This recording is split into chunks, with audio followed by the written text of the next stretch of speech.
राधे राधे। जय माता दी मित्रों, जैसा कि आप सभी जानते हैं, प्रत्येक माह कृष्ण पक्ष और शुक्ल पक्ष की एकादशी का व्रत धारण किया जाता है। इसे एकादशी का व्रत या 11 के व्रत के नाम से भी जाना जाता है। इस दिन विशेष रूप से माता लक्ष्मी और विष्णु भगवान की पूजा अर्चना की जाती है और जो व्यक्ति एकादशी का व्रत धारण करता है वह इस दिन अन्न ग्रहण नहीं करता है। फलाहार करके आप एकादशी का व्रत कर सकते हैं। एकादशी का व्रत करने से भगवान विष्णु अत्यधिक प्रसन्न होते हैं। सभी व्रतों में एकादशी का व्रत बहुत ही ज़्यादा श्रेष्ठ बताया गया है।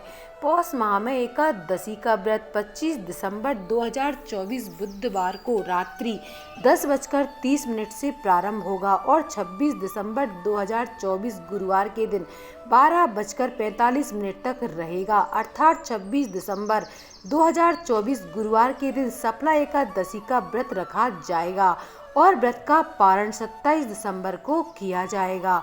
सुबह 7:12 से 9:16 तक किया जाएगा। इस बार एकादशी के व्रत का पारण गाय के गोबर से बताया गया है, लेकिन ऐसा करना हमारे लिए संभव नहीं है, इसलिए हम एकादशी के व्रत का पारण जल और फल ग्रहण करके भी कर सकते हैं। एकादशी के दिन विष्णु भगवान माता लक्ष्मी का सुबह शाम विधि पूर्वक गंध पुष्प धूप दीप नैवेद्य आदि से पूजन करना चाहिए। गुड़ और तिल का भोग लगाना चाहिए और भोग को प्रसाद के रूप में ग्रहण भी करना चाहिए। भगवान विष्णु जी को अक्षत नहीं चढ़ाया जाता है, इसलिए उन्हें आप काले तिल चढ़ा सकते हैं। यदि काले तिल चढ़ाना भी संभव ना हो तो आप सफ़ेद तिल भी चढ़ा सकते हैं, लेकिन अक्षत भगवान विष्णु को नहीं चढ़ाना चाहिए, क्योंकि हिंदू धर्म में हर देवी देवताओं की पूजा में अक्षत का इस्तेमाल किया जाता है, लेकिन भगवान विष्णु या शालिग्राम की पूजा करते समय सफ़ेद अक्षत का इस्तेमाल करना बिल्कुल वर्जित है। ऐसी मान्यता है कि सफ़ेद अक्षत का इस्तेमाल करने से व्यक्ति को दोष लगता है। यदि आप सफ़ेद अक्षत की जगह चंदन या हल्दी लगाकर अक्षत का इस्तेमाल करें तो आप अपने ऊपर लगने वाले दोषों से बच सकते हैं। सफ़ेद अक्षत भगवान विष्णु को भूलकर भी नहीं चढ़ाना चाहिए। उन्हें भोग में तुलसी दल जरूर चढ़ाना चाहिए। एकादशी की कथा भी ज़रूर सुननी चाहिए और सुनानी भी चाहिए। इसका बहुत ही ज़्यादा शुभ फल प्राप्त होता है। तो चलिए भक्तों, सफला एकादशी व्रत की कथा प्रारंभ करते हैं। सफला एकादशी व्रत की कथा कुछ इस प्रकार है। एक बार की बात है, महाराज युधिष्ठिर ने पूछा, हे जनार्दन, पौष कृष्ण एकादशी का क्या नाम है? उस दिन कौन से देवता का पूजन किया जाता है और उसकी क्या विधि है? कृपया करके आप मुझे बताइए। भक्त वत्सल भगवान श्री कृष्ण कहने लगे कि धर्मराज, मैं तुम्हारे स्नेह के कारण तुमसे कहता हूँ कि एकादशी के व्रत के अतिरिक्त मैं अधिक से अधिक दक्षिणा पाने वाले यज्ञ से भी प्रसन्न नहीं होता हूँ। अतः इसे अत्यंत भक्ति और श्रद्धा से युक्त होकर करना चाहिए। हे राजन, द्वादशी युक्त पौष कृष्ण एकादशी का महात्म तुम एकाग्रचित्त होकर सुनो। इस एकादशी का नाम सफला एकादशी है। इस एकादशी के देवता श्री नारायण है। विधि पूर्वक इस व्रत को करना चाहिए। जिस प्रकार नागों में श्रेष्ठ शेषनाग होते हैं, पक्षियों में गरुड़, सब ग्रहों में चंद्रमा, यज्ञों में अश्वमेध यज्ञ और देवताओं में भगवान विष्णु श्रेष्ठ होते हैं, उसी तरह सब व्रतों में एकादशी का व्रत श्रेष्ठ बताया गया है। जो मनुष्य सदैव एकादशी का व्रत करते हैं वे मुझे परम प्रिय हैं। अब इस व्रत की विधि कहता हूँ।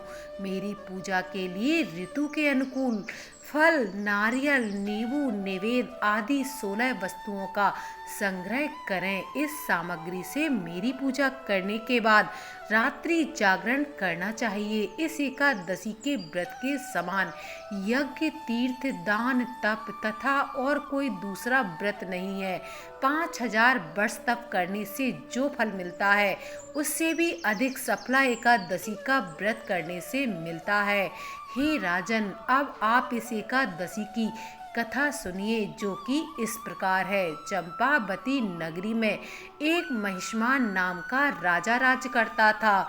उसके 4 पुत्र थे। उन सब में लुम्पक नाम वाला बड़ा राजपुत्र महापापी था। वह पापी सदा पर स्त्री और वेश्या गमन करता था तथा दूसरे बुरे कर्मों में अपने पिता का धन नष्ट किया करता था।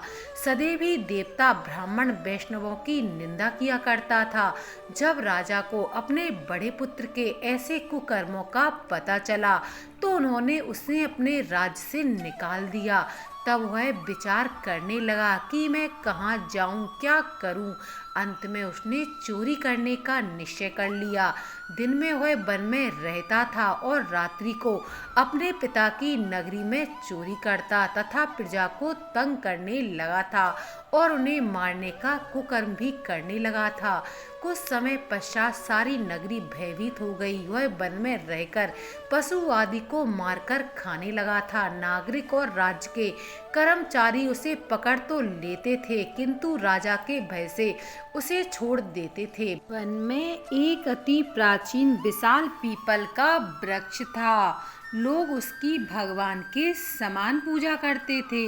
उसी वृक्ष के नीचे वह महापापी लुम्पक रहा करता था। इस वन को लोग देवताओं की क्रीड़ा स्थली मानते थे। कुछ समय पश्चात पौष कृष्ण पक्ष की 10वीं के दिन वह वस्त्रहीन होने के कारण शीत के चलते सारी रात्रि सो नहीं सका। उसके हाथ पैर अकड़ गए। सूर्योदय होते होते वह मूर्छित हो गया। दूसरे दिन एकादशी को मध्याह्न के समय सूर्य की गर्मी पाकर उसकी मूर्छा दूर हो गई। गिरता पड़ता वह भोजन की तलाश में निकल पड़ा। पशुओं को मारने में वह समर्थ नहीं था, अतः पेड़ों के नीचे गिरे हुए फल उठाकर वापस उसी पीपल के वृक्ष के नीचे आ गया। उस समय तक भगवान सूर्य अस्त हो चुके थे। वृक्ष के नीचे फल रखकर कहने लगा, हे भगवान,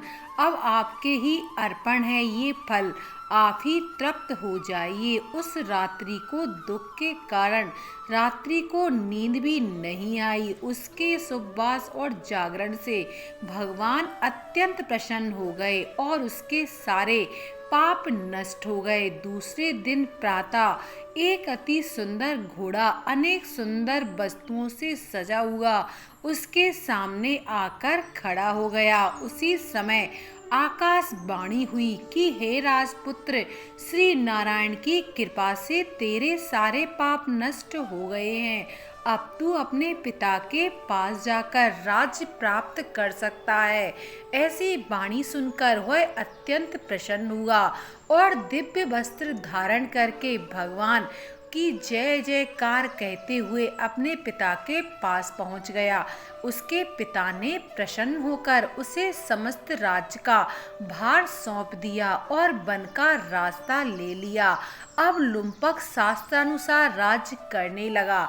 उसके स्त्री, पुत्र आदि सारा कुटुंब भगवान नारायण का परम भक्त हो गया। वृद्ध होने पर वह भी अपने पुत्र को राज का भार सौंपकर वन में तपस्या करने के लिए चला गया और अंत समय में वैकुंठ को प्राप्त हुआ। अतः जो मनुष्य इस परम पवित्र सफला एकादशी का व्रत करता है उसे अंत में मुक्ति मिलती है। जो नहीं करते हैं वे पूंछ और सींगों से रहित पशुओं के समान होते हैं। इस सफला एकादशी के महात्म को पढ़ने से अथवा श्रवण करने से मनुष्य को अश्वमेध यज्ञ के समान फल की प्राप्ति होती है। बोलो विष्णु भगवान की जय, माता लक्ष्मी जी की जय। दोस्तों, यदि वीडियो आपको पसंद आई हो तो प्लीज़ वीडियो को एक लाइक ज़रूर करें और चैनल को सब्सक्राइब करें। वीडियो के अंत तक बने रहने के लिए आप सभी भक्तों का बहुत बहुत धन्यवाद।